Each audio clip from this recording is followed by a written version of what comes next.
Hello lovely people and welcome to my channel. Thank you for dropping by.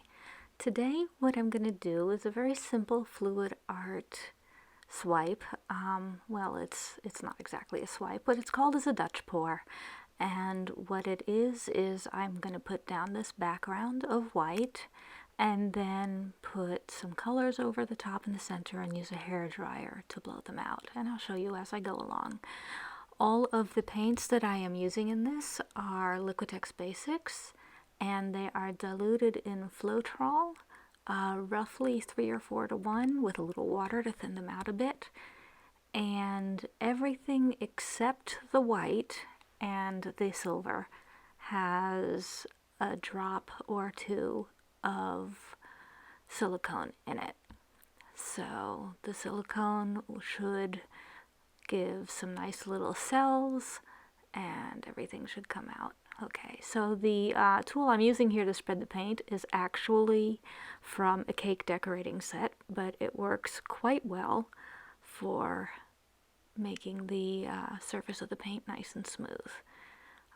So I spread out the paint carefully, and I also made sure I had covered the sides, and I spent a bunch of time fussing around trying to get the paint to be over all of the canvas so I didn't have any bare spots left.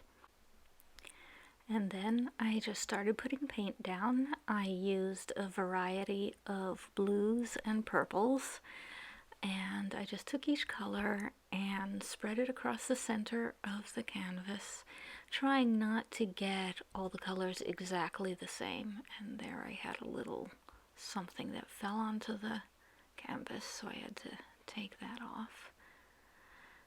But that's pretty simple, and then I can put a little white over that section to smooth it out, and that won't be a problem.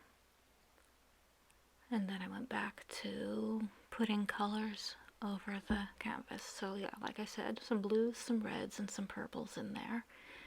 Trying to not have everything exactly homogeneous, but having a fair amount of each color.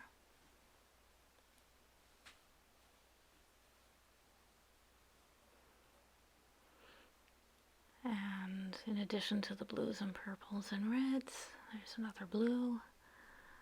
I also put in a little bit of silver across the middle. I didn't actually end up seeing much of it in the final painting, but there's a little bit that kind of shines through.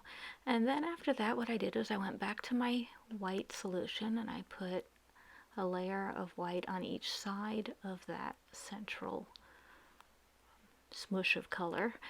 And then I took out my hairdryer and oh sorry, that's not what I did. What I did next was I took out the torch and popped any bubbles that were in there, because some of the paints were relatively recently made and had just been shaken up and had air bubbles through them. And again, pulling out any little bits of fluff or cat hair. Cat hair is a big problem in this house. And smoothing the white back over it. And then I went and took my hairdryer and blew the white I had on either side of the central band of color over it, and then went back in and used the hairdryer to blow the color out.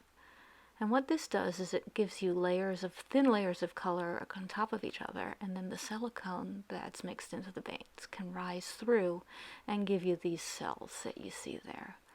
And that's basically the entire technique. I think it leaves a really pretty painting behind. I like having the white space on either side of this band. I'm sorry that the whole thing isn't quite in the view, but the top and the bottom are basically the same amount of white. And after that, I spent a bunch of time adding a little bit of white paint onto the two edges, because I didn't think the paint there was quite thick enough. So I just layered that on each side and smoothed it out to try to make it not go all the way down to the canvas anywhere, and it will level out a little bit over time. But I just wanted to be really careful about that. And also went through making sure there were no more bits of fluff or cat hair or anything like that. And you can see the cells here have developed a fair amount. Heating them up with the torch also helped. It helps the silicone warm up and rise to the top. and leaves you with a really nice effect. I think this came out really pretty, and yeah, that's nice. I'm probably going to do more of these because they're fun to do. Anyway, as always, thank you so much for watching. Please do like and subscribe if you like it. Let me know what you think in the comments below. And take care of yourselves, take care of each other, and be well. I'll put a photograph of the dried result at the end of the video. Thank you so much.